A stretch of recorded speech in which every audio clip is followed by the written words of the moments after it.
Hillary Clinton's campaign now begins to focus its sights on the general election, and part of that effort will involve wooing Bernie Sanders' loyal followers. I applaud Senator Sanders and his millions of supporters for challenging us to get unaccountable money out of our politics, giving greater emphasis to closing the gap of inequality. And I know together we will get that done. With us now, political commentator and Hillary supporter Danielle McLaughlin. Thank you so much for joining us. Hi, Heather. How are you doing? I'm doing great. So give us your take on what happened this evening. Hillary Clinton took 4 out of the 5 states. Bernie Sanders, though, taking Rhode Island. Yes, Secretary Clinton did exactly what she needed to do tonight. She needed to lead, unite and pivot.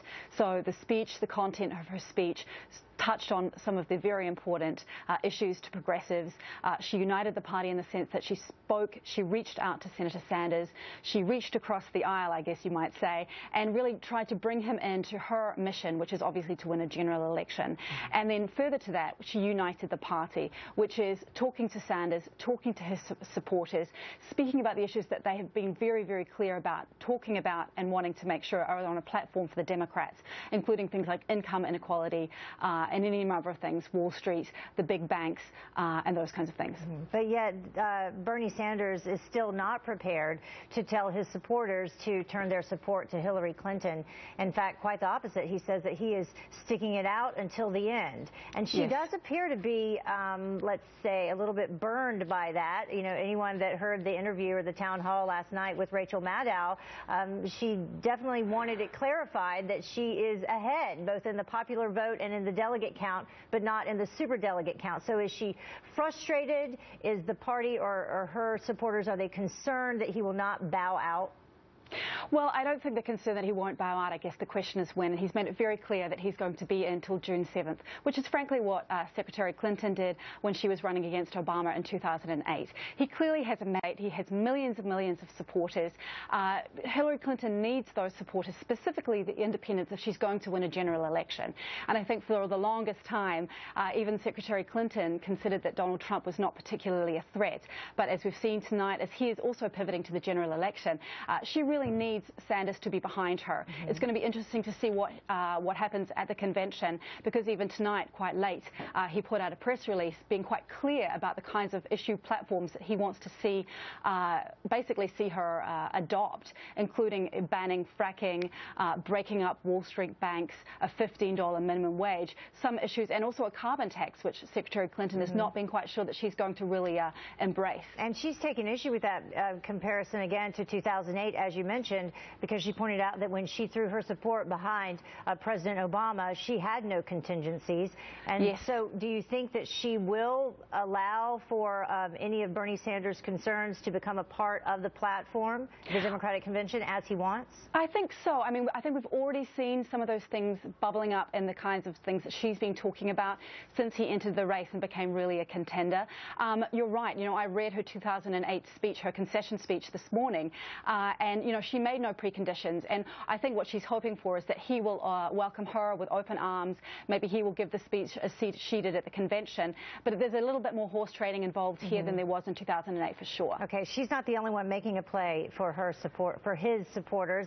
Donald Trump as well, in his speech just this evening, he says the Democratic Party has treated Bernie Sanders wrong. They've treated him bad, encouraged him to actually run as an independent, but obviously that was a play for some of his supporters to come over to his team. So should that be a concern for Hillary Clinton? I don't think, you know, both Sanders and Trump have run these very energetic and populist campaigns. There's no question why Donald Trump is suggesting Sanders make a third party bid, because it would ultimately hurt Clinton more than it would hurt him. Donald Trump said a lot of things tonight. I think if you compare their victory speeches side by side, Clinton gave a lot of detail. She talked about bringing people together. She talked about the real problems that working people face. race. And Donald Trump, on the other hand, talked a lot about polling, talked a lot about getting Ted Cruz and Kasich out of the race. I'm not sure if he talked about Kasich's eating, but that's obviously been a theme that we've seen of late. I think he's making a play. Ultimately, independents, as they always do, are going to be very, very important as we head into November. And then Hillary Clinton also this evening, she did reference the woman vote. She talked about equal pay, and that is something that Donald Trump said that she would probably do, and that would be to try to appease women. Listen to, can we pull this up, what Donald Trump had to say? Do we have that sound? Okay, I don't think that we have that. Anyone in the control room? Apparently he said something along the lines of, I think that the only card that she has is a woman's card. Yes. She's got nothing else going. If Hillary Clinton was a man, she wouldn't get 5% of the vote. Yeah, that's basically exactly what he said. And I think he also said that she has terrible support amongst women. Let me be clear. You know, if Hillary Clinton was a man, she probably would have been elected president about 20 years ago, given her breadth of experience and about nearly 4 decades of public service. So we can put that to the side immediately. And also Donald Trump is completely wrong about the amount of support that Hillary Clinton has amongst women voters. She is consistently shown, and she's been in the lead since Nevada, so she's been in the lead since the 3rd primary here.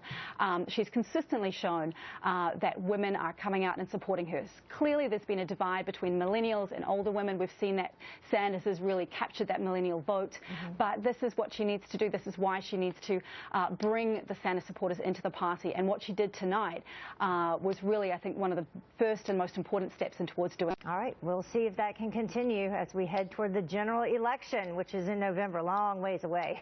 Yes. Thank you so much for joining us. We appreciate your insight. Pleasure. Thank you.